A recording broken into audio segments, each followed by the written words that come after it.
everybody and welcome to the Flute Practice.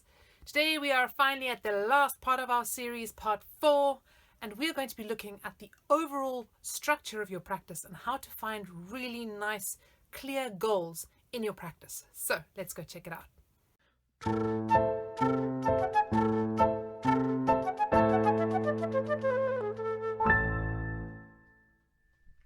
Now I know we've spoken a bit about the 3 different kinds of practice. We've spoken about that sort of note learning, piece learning part, the part where we're really mastering the music and getting it into our muscle memory and our musical memory, and then the performing part where we are really performing the pieces and practicing performing them. I would almost say there's sort of like a step above this classification of different types of practice where we can really talk about kind of practice that is for a specific piece or set of pieces or studies or whatever it might be, and then there's kind of like technical general practice, which is more about doing the technical work surrounding your entire ability as a player and your entire sort of skills on the flute. I also like to think in terms of 3 different types of kind of goal set. So the first type of goal I like to think about is the short-term goal. For me, this really is just day by day. You know, today I'm going to be fixing this little passage or working this little passage or doing X, Y, and Z. Then we've got the sort of midterm goal. The midterm goal for me is I've got a concert coming up and I need to prepare this certain program for that concert, or I've got an audition and I need to have these excerpts ready.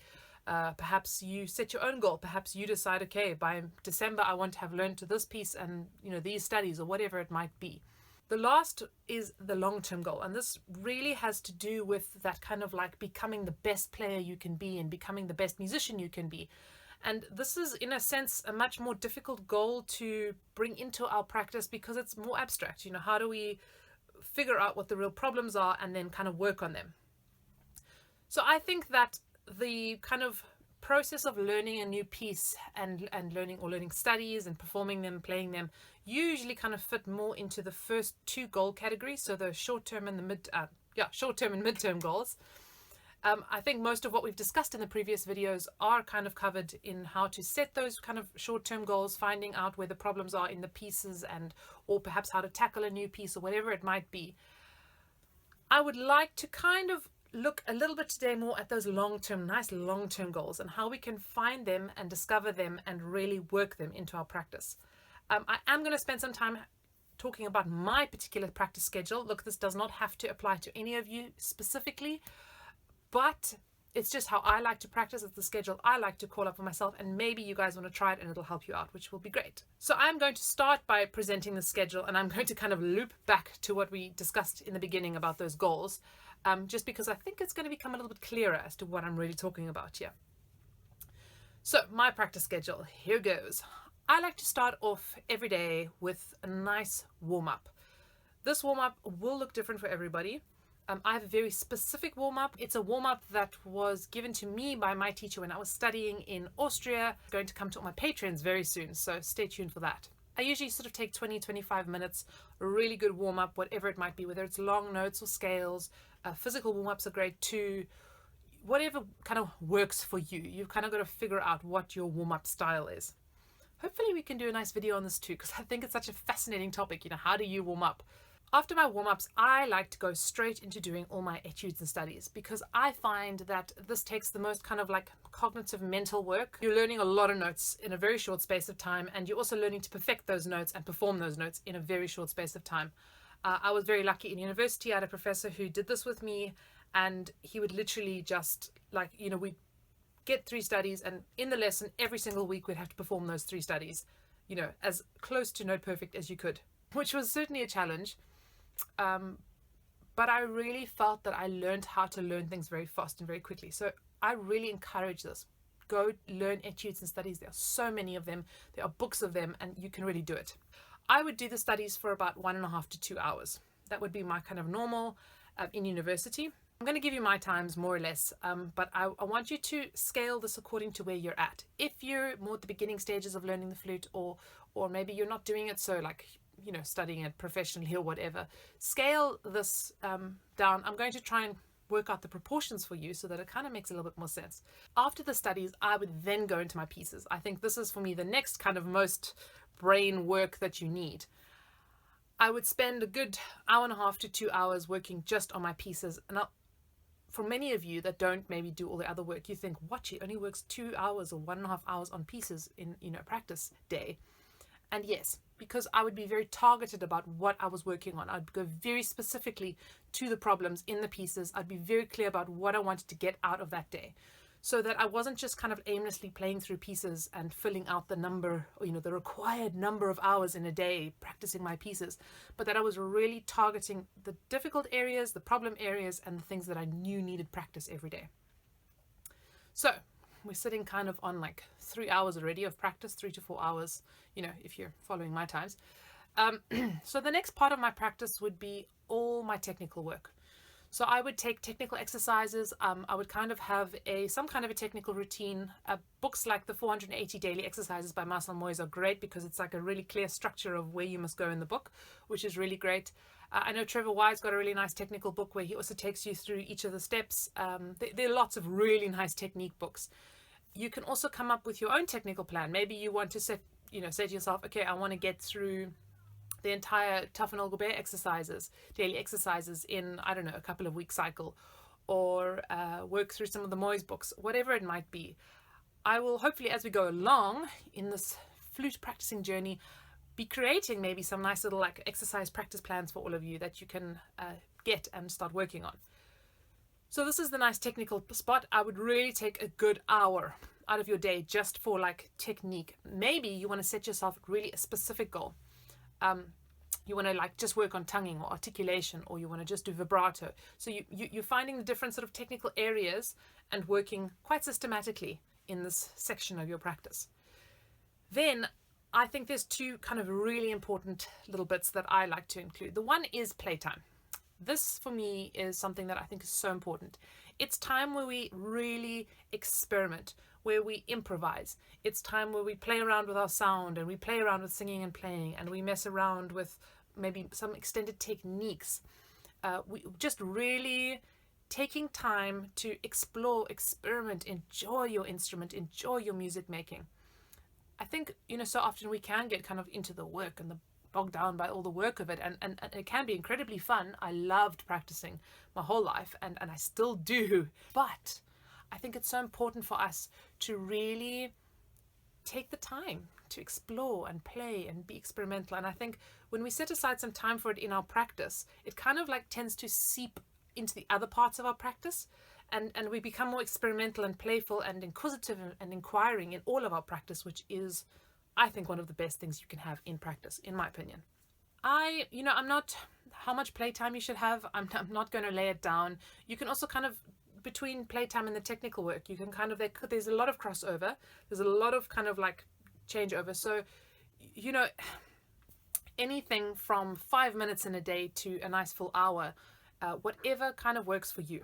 Then I think it's really important. This is a nice little thing. It's also this professor in Austria that recommended this to me, and it's just a really nice thing to do, is right at the end of your day. There's two things you can do. The one thing that's really amazing to do is to take all your difficult little sections. Now, I remember in the first video, we spoke about when you discover that little technical problem, you ask yourself that question, is this just in the piece now, or is this a more long-term problem?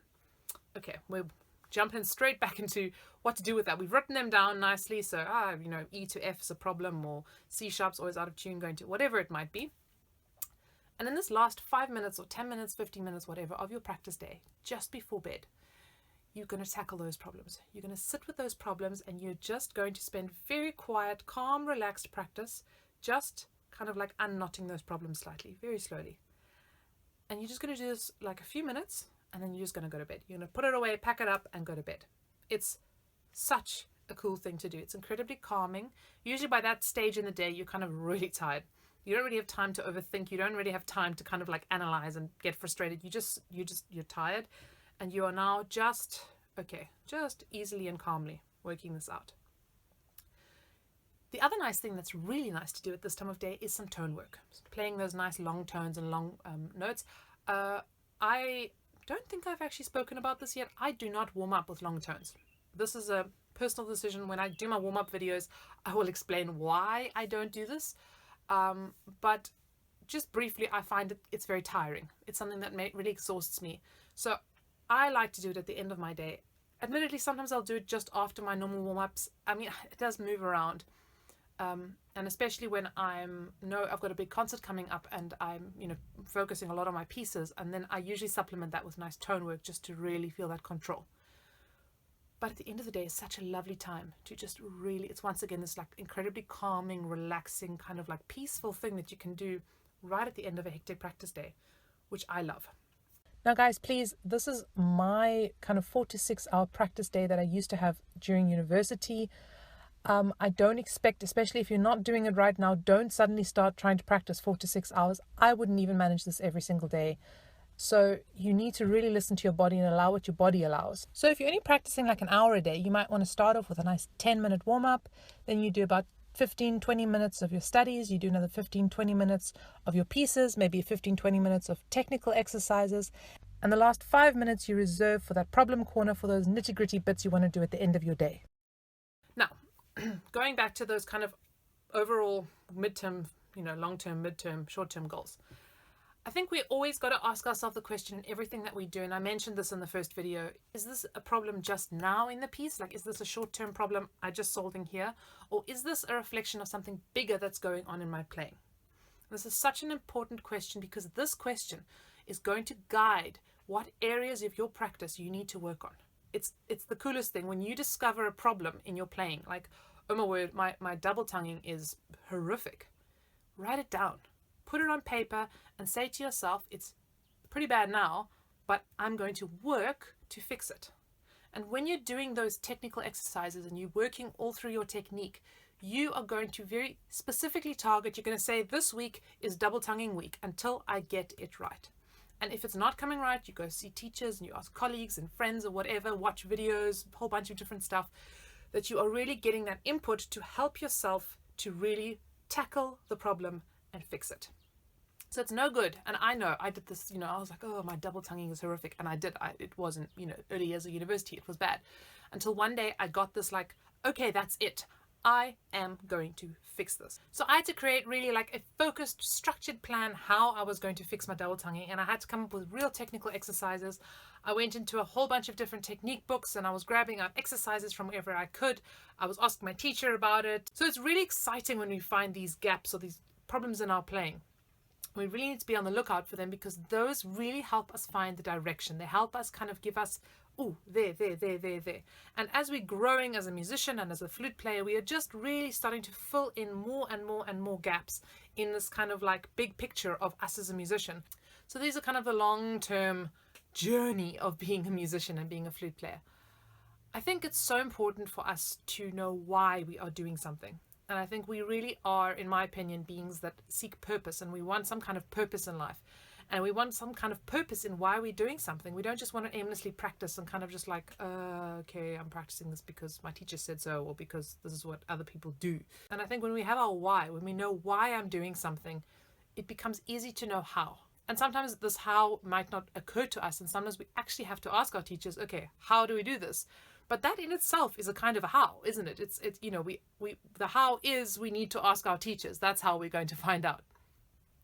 So I think it's really important to always practice with your lights here, really switched on, and really analyzing every moment of your practice. Is this a short-term problem?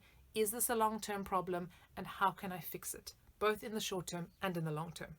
I would like to offer to all of my patrons out there, I would like to offer you an opportunity to have a one-on-one consultation Skype service with me. For 15 minutes, we can go through practice problems. We can go through how to structure your practice, what to look out for, what to do. For those of you who aren't patrons and you would like to become a patron, this is a really cool community where we are really deepening what we're doing in these videos, and we're kind of really exploring them a little bit more. You get a whole bunch of cool perks and extra bits and bobs. So I would encourage you, go check out the page, go check out, the different rewards that you can get. I've really enjoyed this practice series with all of you. I think that in time, we slowly learn and discover how to just become these awesome, amazing practices. So until then, everybody, keep practicing, keep it happy, and see you next time.